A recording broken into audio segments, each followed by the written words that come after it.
Hi, and welcome to the It's a Mimic Campaign Builder. I'm Dan. And I'm Adam. And we're working with you to build this campaign from the ground up. We know that every table is different, and so is every Dungeon Master. So please take what you want from each of these episodes and use, adapt, and throw away whatever you need to in order to make these things work for your campaign. We don't know who our party's going to be yet, and we certainly don't know yours. So we'll be designing encounters with an assumed party of the following 5 archetypes: a warrior, a priest, a mage, a criminal, and an outdoorsman. They will be slowly leveling up as we go, but for now we're at level 1, and we're working on finishing the first mission and getting a larger sense of the world.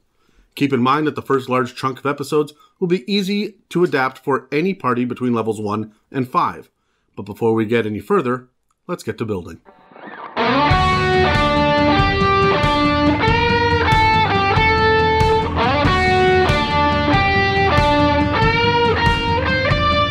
So we have gone through this thing. We've finally completed our first mission, and your party has 2. But now you have to resolve everything. And kind of resolving that first mission is incredibly important, mainly to kind of get your players really gelled together. It's that last little step of setting them together as a cohesive group of adventurers. And like this could almost be where you give your party a name. Yeah, I'm a big believer in every party having a name just so that you can quickly identify them. You can have town criers make the news about them or have a warrant out for this whatever gang or guild or group or whatever it is. Yeah. But I mean, obviously this will be Tremblay's group or whatever in our own personal game because we've already tied it to a guild. Yeah. Right. So their own personal unit of whether it's guild unit B or whatever it is, right? There needs to be a name so that it's easily identifiable for the players to have some sense of identity beyond just what they wrote down on the character sheet before session 1 started. Yeah. But also the idea that it brings them all together. And the idea of a resolution being so important, especially in the early days, is because as they're all interacting with each other for the first time, they are starting to kind of figure out who's going to take what party role, and they've gone through a number of encounters at this point, including 18 dynamic encounters, Something like that, yeah. that we've come up with so far. By the time that they've even hit this 4th session, so they've gone through quite a lot already. Now, who are they? Now they are a group. Now they have a dynamic. Who are they?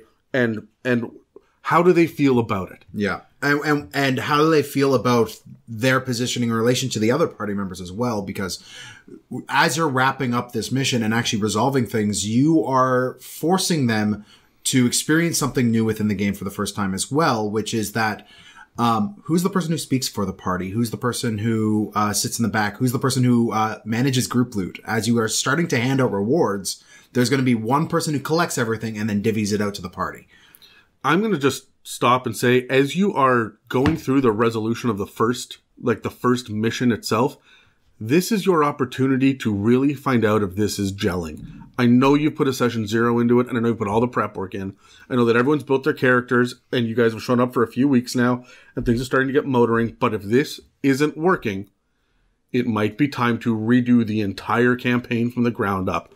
When you give out your resolution and you finish this first mission and they look around and look at each other and you realize that no one around the table is having fun, stop, reassess, and understand this is a game and you're not beholden to the next session, even if you planned that. Yeah. You can recycle things. They can take their characters and put them in a brand new campaign and say, hey, you know what? That was a great beta test.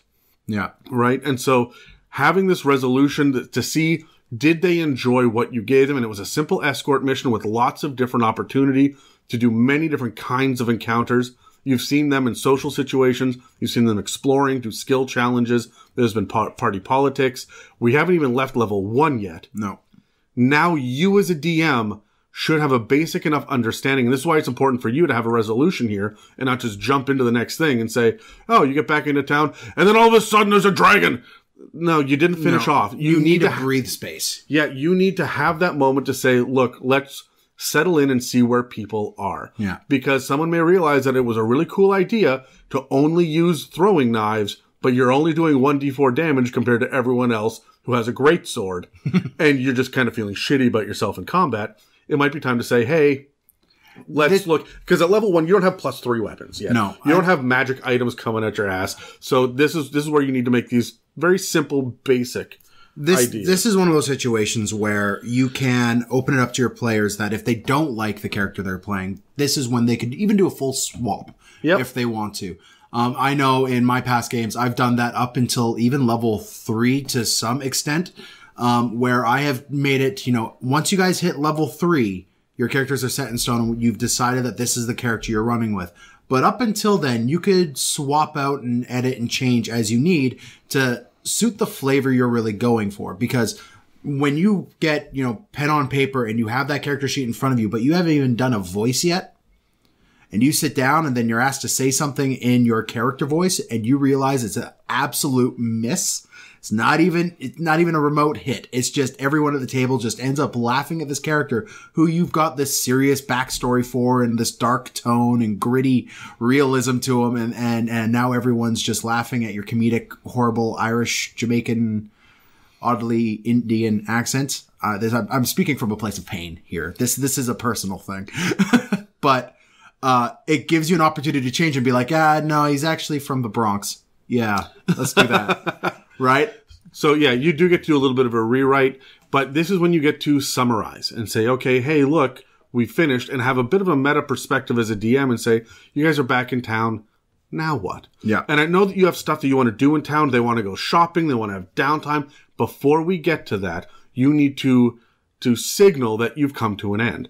And a lot of times, the way that you do that is by giving a reward. Sometimes that reward happens in the end of the dungeon. Mm-hmm. Sometimes it happens when you get your escort back to, not your escort, but you get the person you're escorting back to town. Well, maybe your escort, Dan. Hey, why not? Anyway, I have 3 reasons why. But we'll get into that in another podcast. So, one of the big indicators is going to be this loot that you give. Mm-hmm. So, do you want to come up with one unique item that is going to be a reward for a level 1 party? Yeah. Cool. All right, let's roll initiative. I got a 12. What did I get? 16? Yeah. Cool. Okay, so honestly, this is where the bag of holding comes in for me. Right? That's beneficial. You give it away at level 1? Yeah, it's beneficial for the whole group. Okay. They don't have a whole lot of stuff to put in it yet, but it's going to be useful for every dungeon that they go into moving forward. But the bag of holding, see, I made a promise to myself that I would never hand out another bag of holding again in my life about 2 weeks ago. Never again. I want to play with a little bit, not the strict and hard encumbrance rules, but come on, guys. This is ridiculous. You have 9,000 great swords? No. The answer is no. You're not doing that anymore. Yeah. So I'll finish off my campaigns so that they are with the bag of holdings they have, but I will never hand out another bag of holding again. However, what about a pouch of holding? Or a spell component belt? Right? You've given out other items, like there's that one magic card that the character had where he'd shoot, say the magic word, show the card, and the gold from everyone around would end up in this pouch, which was a bag of holding, but could only hold currency. Yeah, so there would be other minor mundane versions of a bag of holding. Or a pouch of holding, or a sack of holding, or I like a cage of holding because I don't allow creatures that are alive into my bags of holding, because then shit just gets out of control. Mm-hmm. I know of a campaign that's going on right now where they have got just a whole whack of monsters inside a bag of holding, and they're waiting to essentially play Pokemon. And so I know that that's going on in a campaign where they're just going to say, "I choose you," and pull out a beholder. They have a beholder and a bag of holding. Yeah, bag of beholdering. So a bag of beholdering, yeah. Okay. But rules as written says they only have 10 minutes of air in there, but the DM hand waved it, and now that's ridiculous. I like the idea of a cage of holding, where it's a little item, it's a little mundane item that has a certain number of slots based on the size of creatures, and you hold it against a creature, say the word, and there's no save. They just go right into the cage, and no time passes for them. They go into stasis until you say the word, and then out they come. Yeah. Right? This is really fun if they're in mid-sentence. Oh, absolutely, right. You can't put me, and they're inside the cage, and then 2 weeks later you let them out into that. God damn it. Yeah, this is really dangerous when you have them go face to face with the big bad evil guy. Yep. But I like the idea of there being these little rewards that get you past the basic mechanics that can be confusing or frustrating for low-level parties. For example, something like a flint and steel that always works and doesn't need a check. There's no survival check. You can always build fire. Yeah, okay. Or a water skin that will hold 4 times as much water as normal. Yeah. These are very practical things. And I think for a level 1 party, that's you really need to focus on.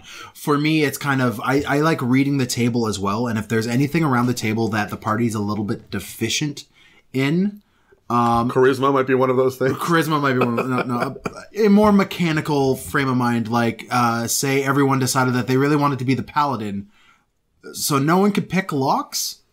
I might give them like a lesser powerful form of a chime of opening or something that will help them along. If everyone's a wizard, this is when I'd give them the bag of holding, because ain't no one got that carrying capacity to carry stuff, right? Like this is when I'd kind of help that situation out. The other thing too is you don't have to go magical with this. You can just say, here's thieves' tools. Yep. Or you're worried about carrying capacity? Here's a donkey. You not only don't have to go magical, like the big booming magical, this is a bag of holding, a renowned kind of iconic item. You could go with what is offered in the Xanathar's Guide to Everything, which are these common magic items. And it's like a cape that billows on command. Like these things You've talked about this cape a lot. It's because I freaking love the cape that billows on command.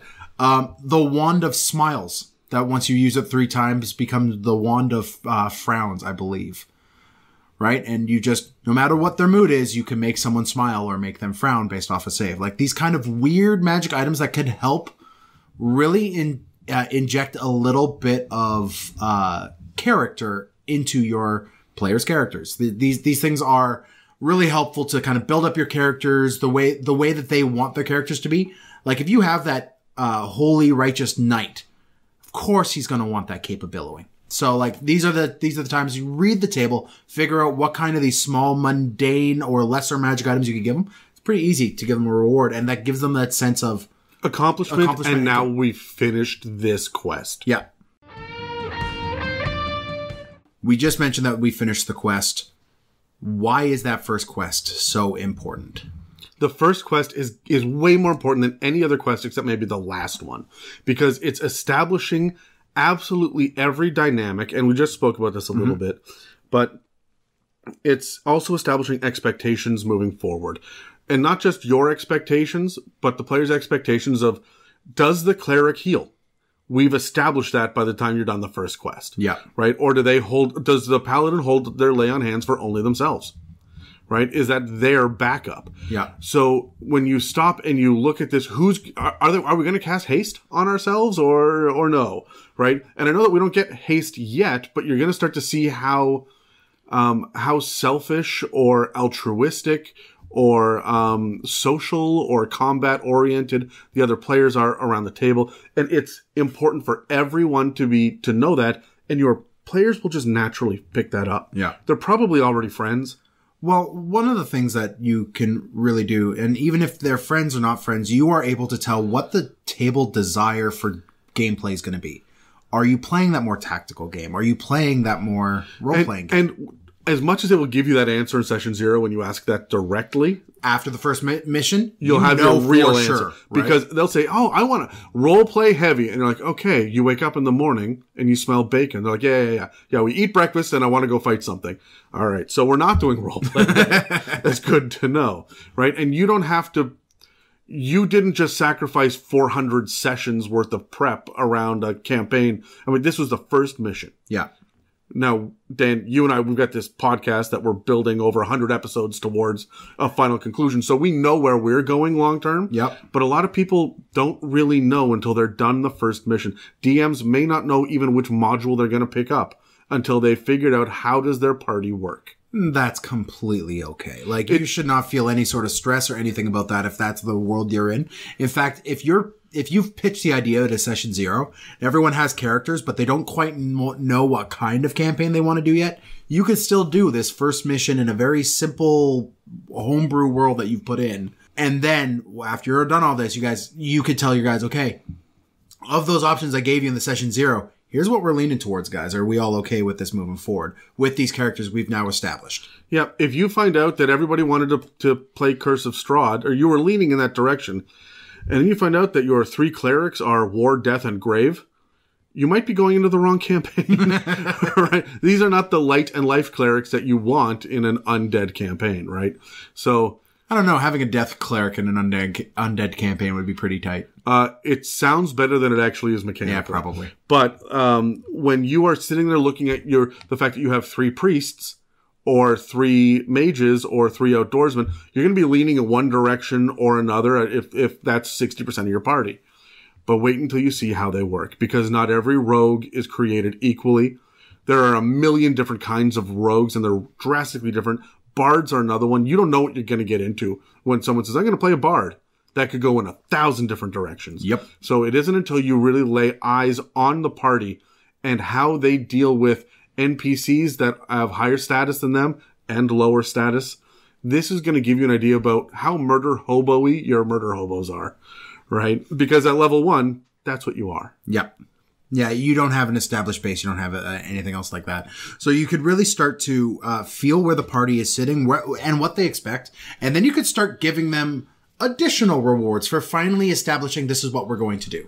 Now, these are going to be a little bit more meta rewards. They're going to be a bit more things where you are not only establishing the tone of the campaign, but the tone of how the table will be run. Yeah, you have to start looking at the people around the table. They're not, even if they're friends, they're not friends in this scenario yet, right? You've changed the basic dynamic because you guys are sitting around playing a game, and a lot of people think that you can win D&D, and you can't. There's no such thing as winning Dungeons and Dragons. No, there's just moving on to the next campaign. Yeah, you just finished this story one way or the other. So how do you get a sense of winning? Right? How do you get people to come back week after week and not just say, well, that was a fun little story. I've got the opportunity to do a pickup basketball game on Thursday nights, so I'm just not coming out anymore. Yeah. Right? Like, so how do you engage them? And let's talk about that for a sec. Yeah, for sure. Let's roll for it, because basically what we could do is we could meta rewards to get people involved in the game through the meta rewards. We could roll on that. So let's have a couple of those and let's go.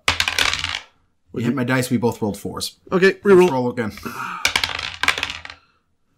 Well, I got a 4 again, so at least I'm consistent. Yeah, I got a 17. So one of the things I really love, really helping players be drawn into the game and giving them a reward for finally completing this first mission on a player level, is rewarding the work they did in character creation by maybe pushing their backstory a little bit, or giving them some sort of hint as to a furtherance of their character story.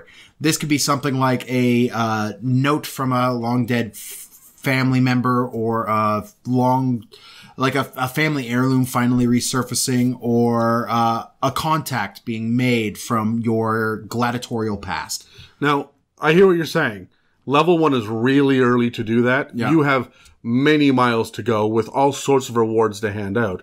But you're still very close to your initial starting point. Yeah. So it makes sense that there would be things. I mean, when you're walking around not walking around the plane of air, but you know what I mean. When you were flying around the plane of air, that family heirloom showing up is a bit of a stretch. Yeah.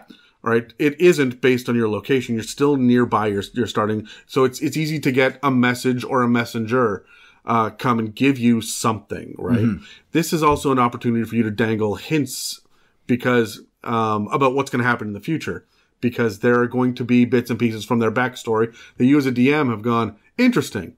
I'll murder that cousin later. Yeah, right. And so this is where you get the idea that cousin's kind of going off the rails. You get a letter from your aunt. Yeah. Right? And so bold choice. You're deciding to make a character that isn't an orphan. Well, I can fix that. Yeah. Exactly. So my second thing that I really like to give my party members the opportunity to do, my players the opportunity to do, is congratulate each other at the table for the things they've done in this first mission, and show each other what they found cool at the table. And usually I do this through a system that you kind of set up for me way back when and showed me how it worked way back when, which is the inspiration dice system at the end of the session. You want to talk a little bit about that? Yeah, I do.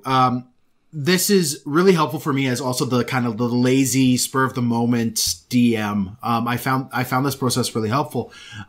Basically what it is depending on the narrative weight of importance of the session, you assign a dice value that your players all hand out to each other. For example, this is a fluff piece where you all chase chickens. Yeah. It's D4s. You get D4s. But you just killed a major general. These are going to be D10s. Yeah, right? And then each player around the table gives one dice to one other player. So, James sits across the table from Charlie, who, crits on an assassination attempt on a guy who was kicking the party's ass and was about to kill James's character. So James is like, "Thank you for saving my character's life.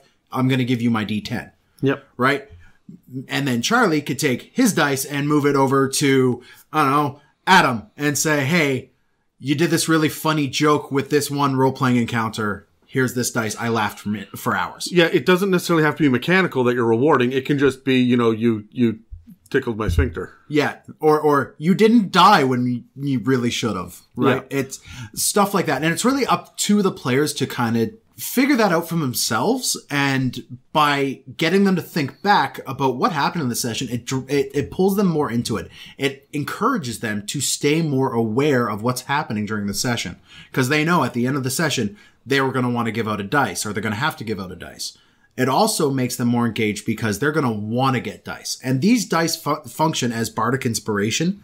On any D20 roll, you could roll it down, except for death saves. Except death saves, yeah. Because death saves need to be important. If you're throwing bardic inspiration on death saves, you're kind of defeating the purpose of them. Yeah, I also let them stack. If you rolled a D4 and rolled a 1, then roll a D6 as well. If you've got a whole whack of inspiration dice sitting there, these things are bankable. Yeah, and so I've known some players to hold on to 25 of these things for that one big kill moment against a bad guy, which is really important. Yeah. And I really like inspiration dice. It can get a little out of control, and by tier 4, you want to start limiting what you're handing out. Yeah, because you started doing things like magic items that we got that gave us a daily inspiration dice rather than giving us inspiration dice. Yeah.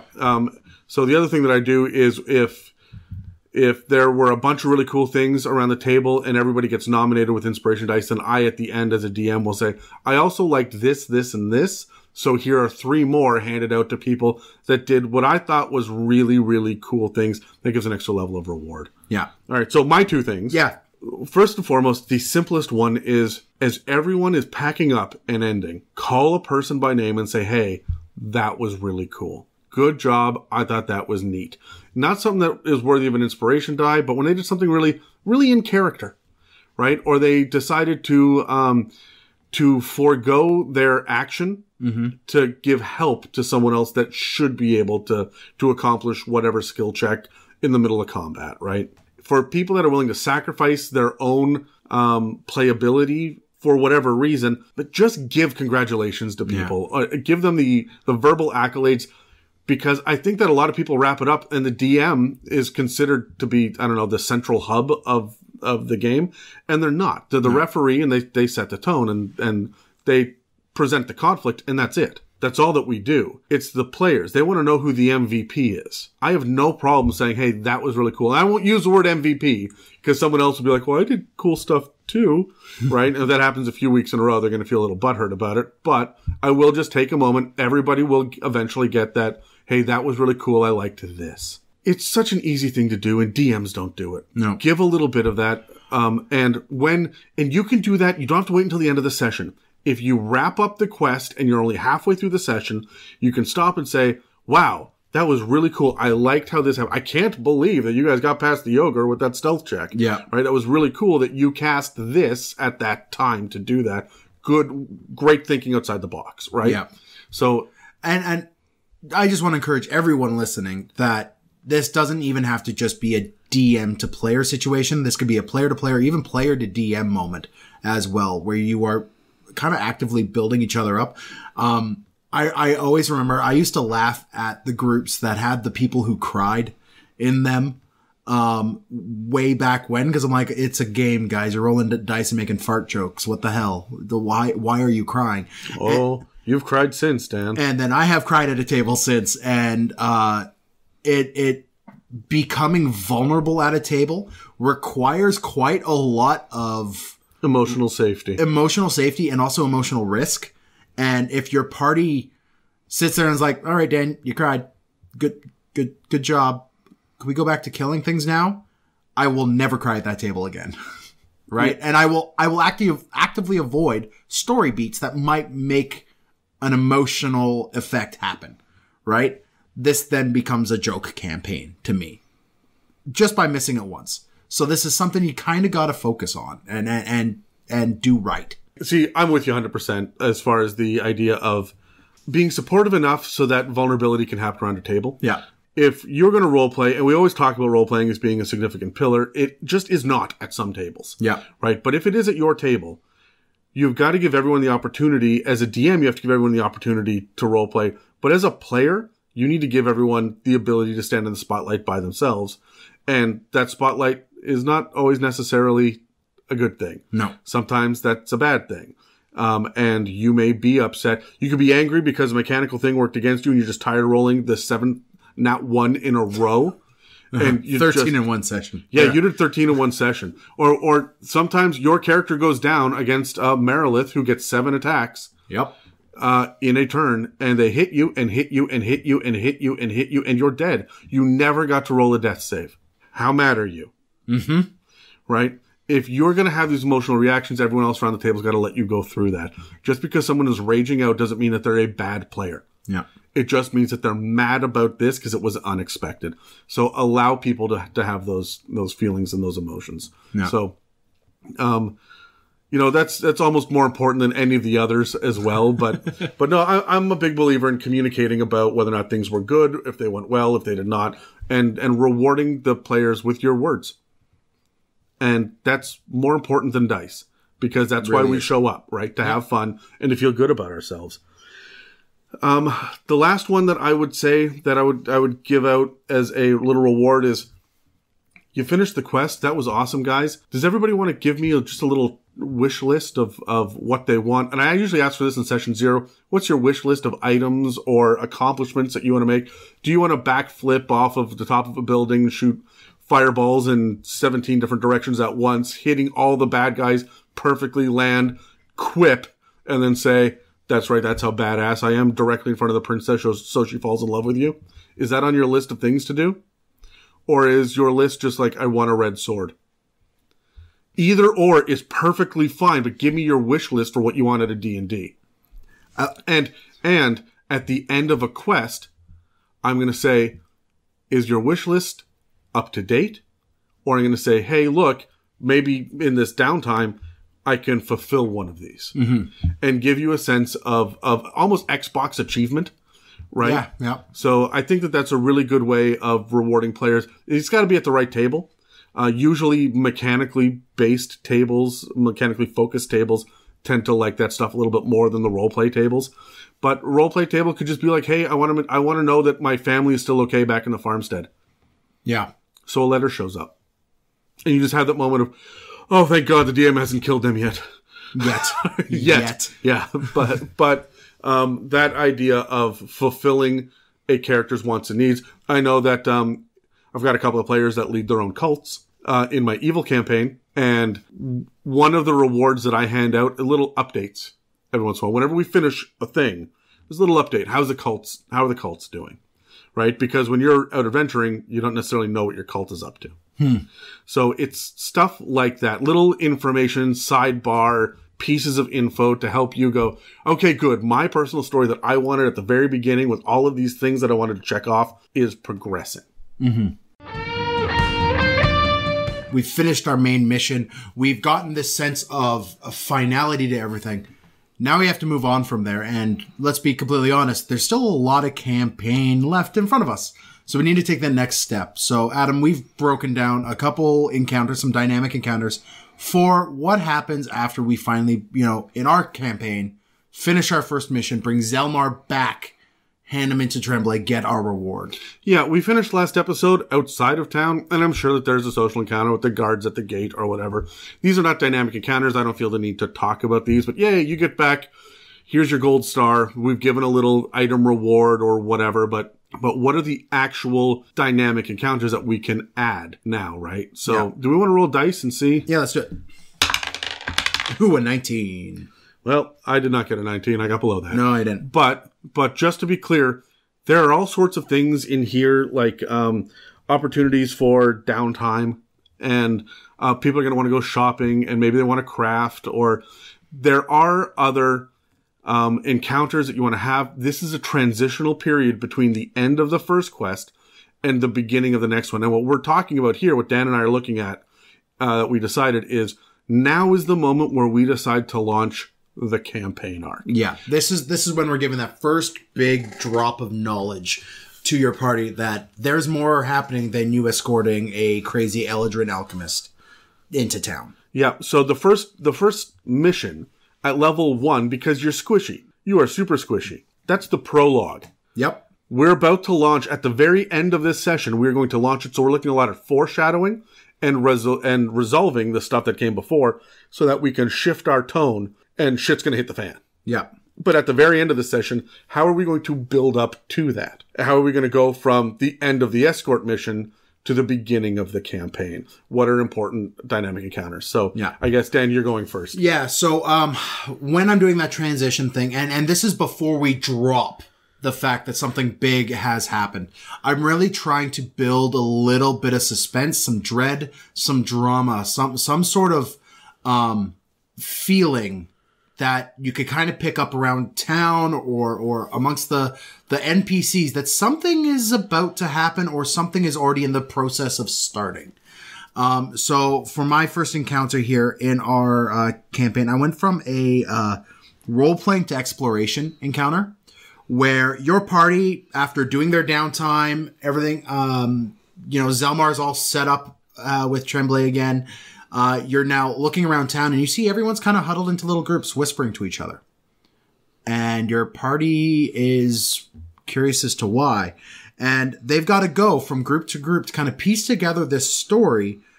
And they work their way through town, exploring through town, finding these different groups from different organizations or pasts or cliques inside of the city. Factions and whatnot. To find out that one of a local soothsayer NPC, who is kind of like the lovable homeless character that everyone kind of always ignored or just tossed a couple gold coins to if they needed the homeless guy that said the end is nigh. Yeah, that guy was in the middle of the busy town square when he suddenly grabbed his head, screamed, and then died convulsing in the middle of the street. And everyone is wondering what the hell. Is there an end to this? Do they get a resolution at the end of this? I would say no. Your party, everyone's got their own theory as to what happened, but no one knows the truth. So the idea is that you're exploring, and every time that you would go do like go to have a conversation with somebody, they're going to point you to someone else that heard the rumor. Exactly. And so what I would do as a DM ahead of time is I would actually come up with a circular answer here. So, person A points you to person B, points you to person C, all the way up to G, who just points you back to person A. Yeah. And so there's all this conflicting information here, and the players are going to go, what is all this about? And this also gives you an opportunity to kind of cement some of the tones of the town in. When something weird like this happens in a city, everyone's prejudices, everyone's base natures kind of come a little bit closer to the surface. So you're going to see the negativity behind people's You're going to start eyes. seeing negativity where everything was all bright, shiny, and new before you left to go rescue the alchemist.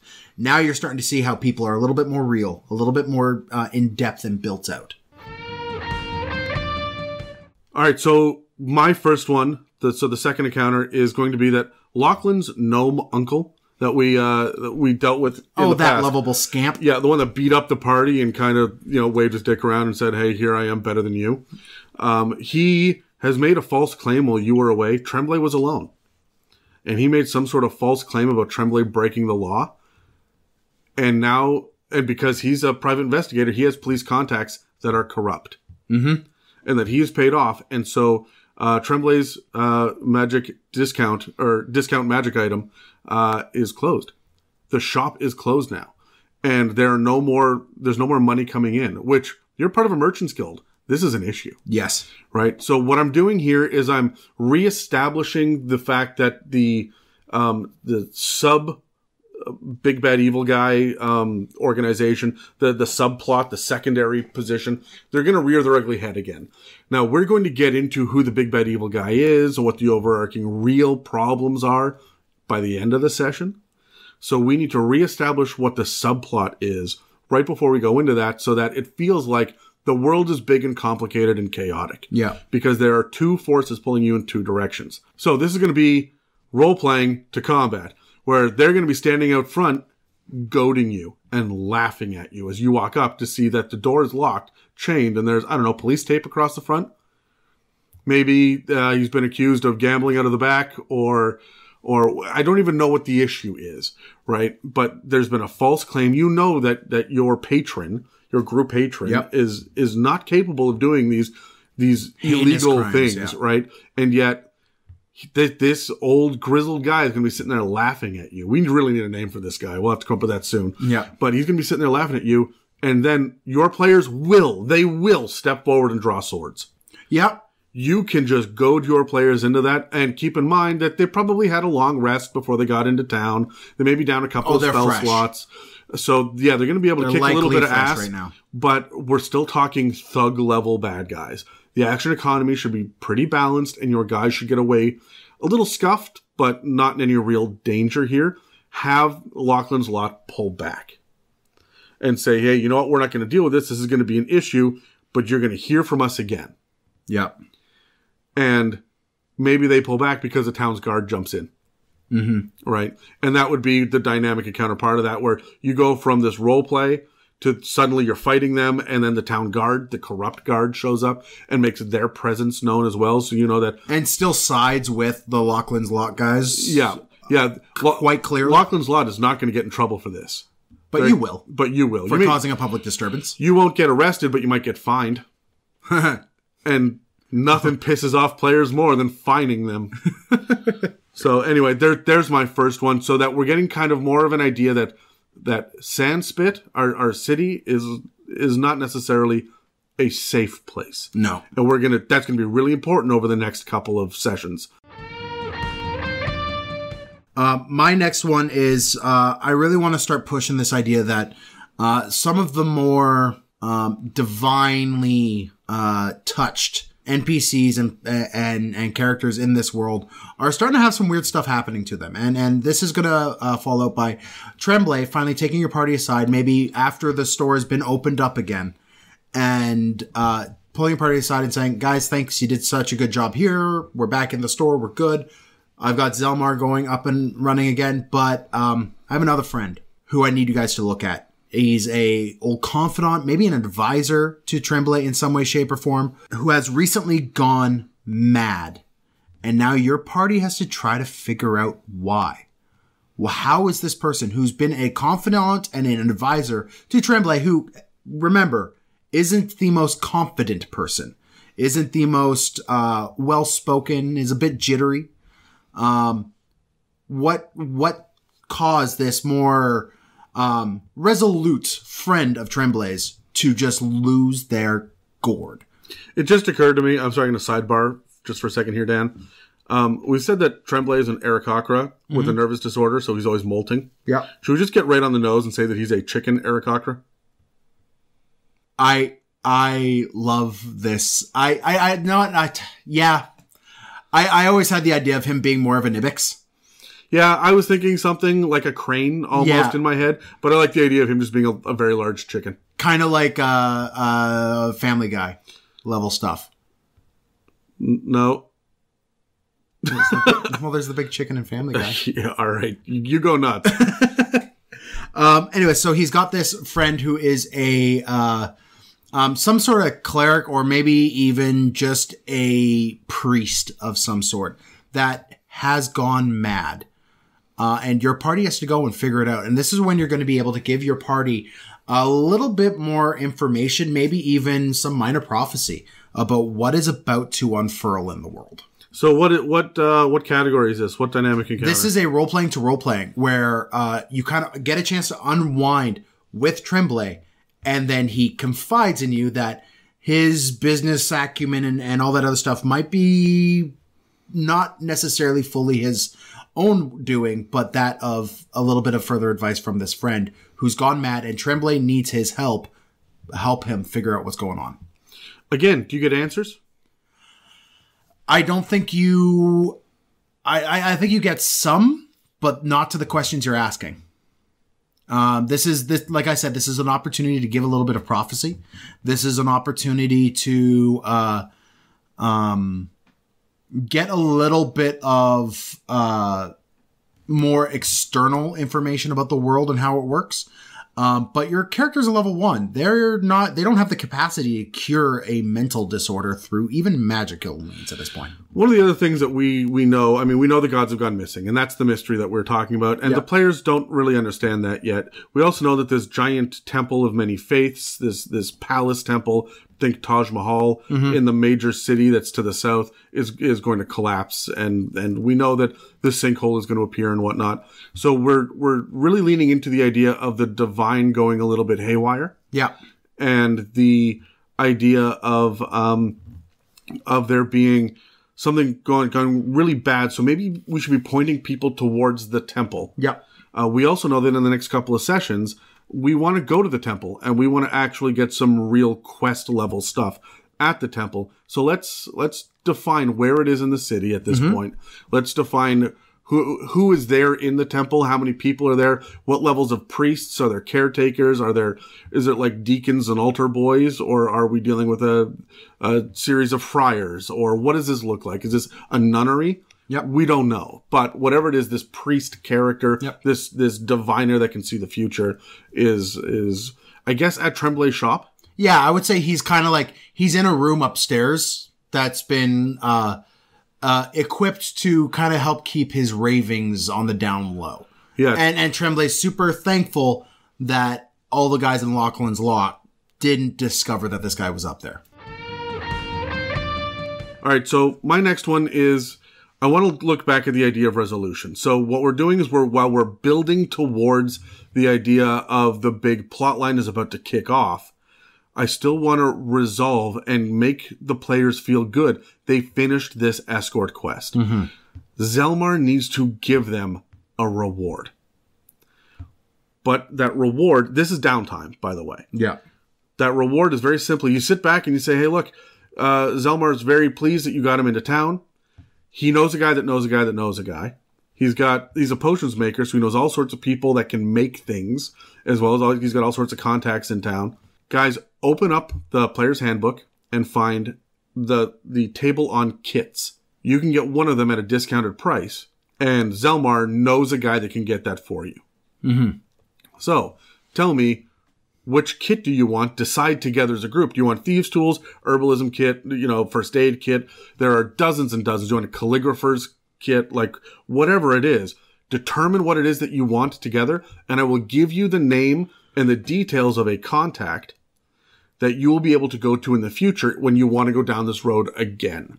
Maybe we need better thieves' tools to get into the next thing. Maybe we need more fleshed out herbalism kit that can do some poisons and stuff, right? As we hit different tiers. It sounds like this other NPC you're building is maybe a little bit on the shadier dark market side of things.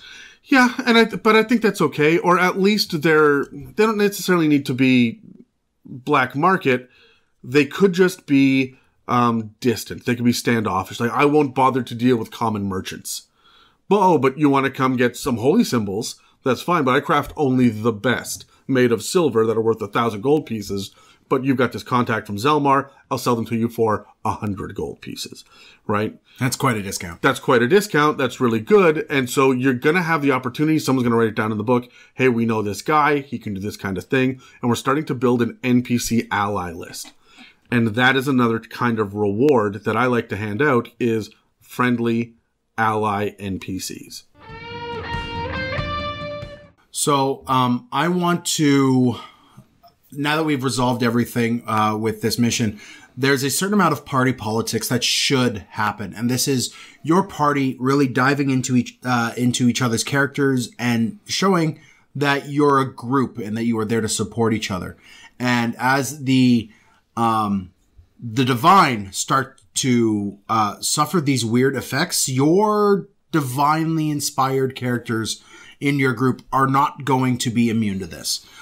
So I would have our priest character. Our priest, or like, so this is your clerics, your paladins, your rogues, your druids. Like, sorry, your rangers, not rogues. Your druids.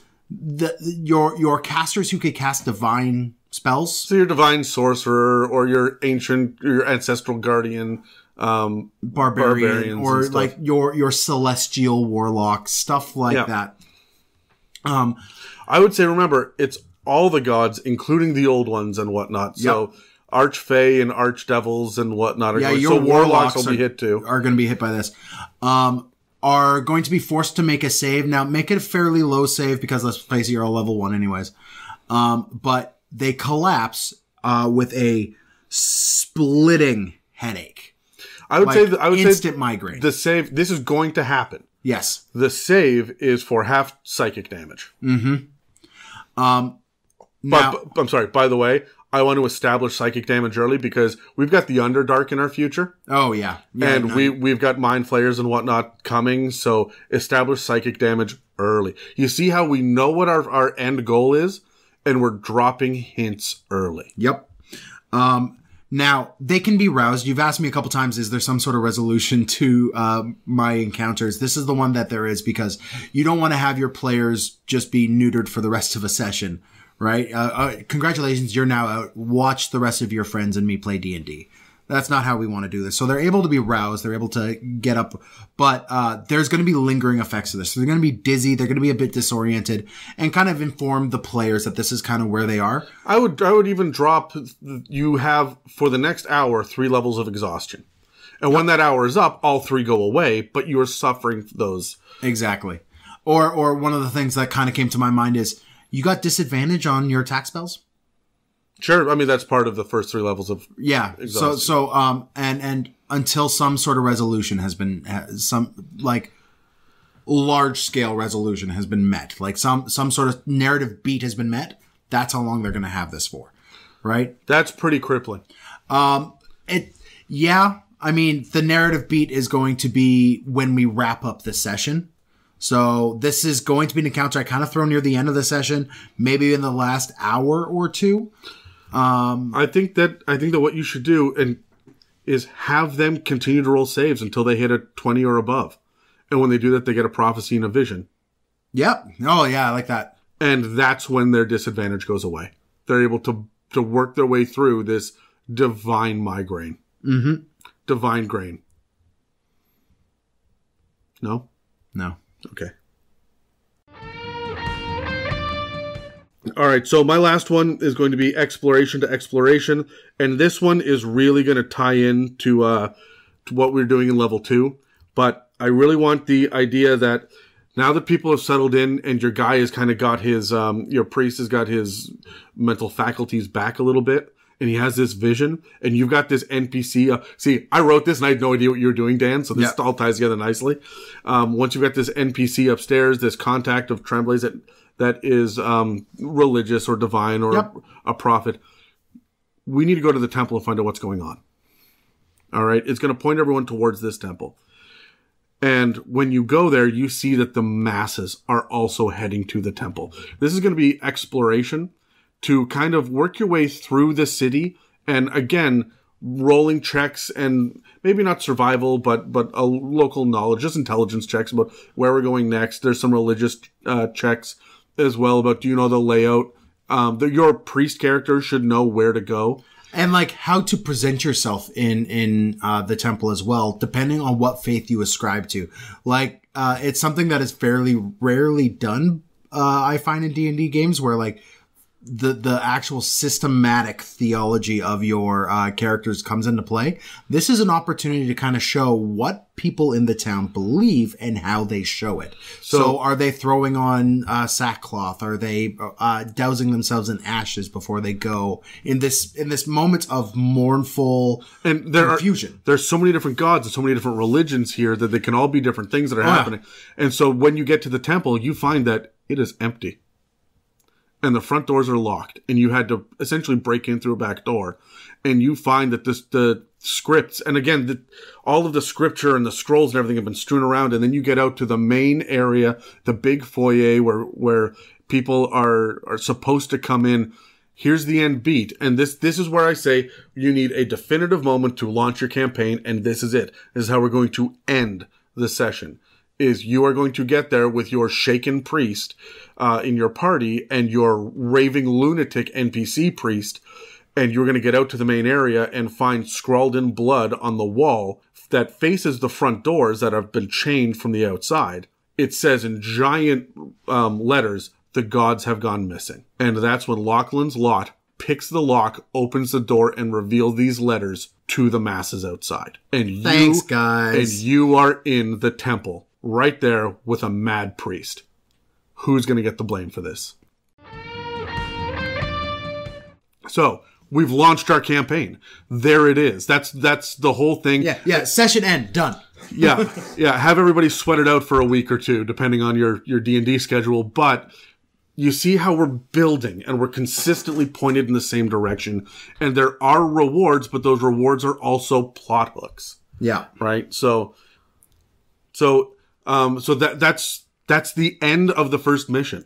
Yeah. And this is where you stop and say, okay, look, this is great. We've launched this one moment. I'm going to go away for a week or two and figure out, how is my party going to react to this? Yeah. Start guessing what your players are going to do. And depending on how right or wrong you are, that'll tell you how you need to prep your sessions moving forward. Yeah. The level of detail, the level of thought that you put into what your players are doing. Yeah.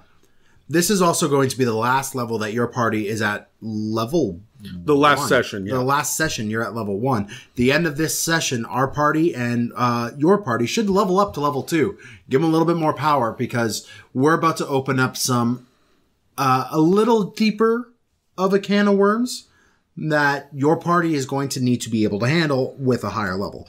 So pull the rug out, say, guys, hit the next level, roll up, do what you need to do there, and move on, right? This is when you would sit down and have your players also hand out their inspiration dice or talk about the cool things that happened during the session after everyone's had a moment to kind of process what the hell just happened. Yep. Right? Yep. So, yes, this is where you would wrap up absolutely everything and say, here's where we're going. Everyone knows, oh shit, this is it. Yeah. All right. So shit is hitting the fan. Let's take a week and think about how this new tragedy will affect the population of Sandspit, the Canvas City, the world, and most importantly, our players. This will give us the chance to contemplate this new heathen lifestyle and decide how we want to deal with the transition. Tune in next week when we discuss how to build a balanced, dynamic encounter. Thanks for listening to this episode of the new It's a Mimic Campaign Builder series. You can find us at www.itsmimic.com and on iTunes, Spotify, and most podcast catchers. We're also available on Instagram, Facebook, Twitter, and more, and we would love to hear your thoughts on how you would use this episode in your homebrew campaigns. I'm Adam. And I'm Dan. And we'll be back with more prep work next week.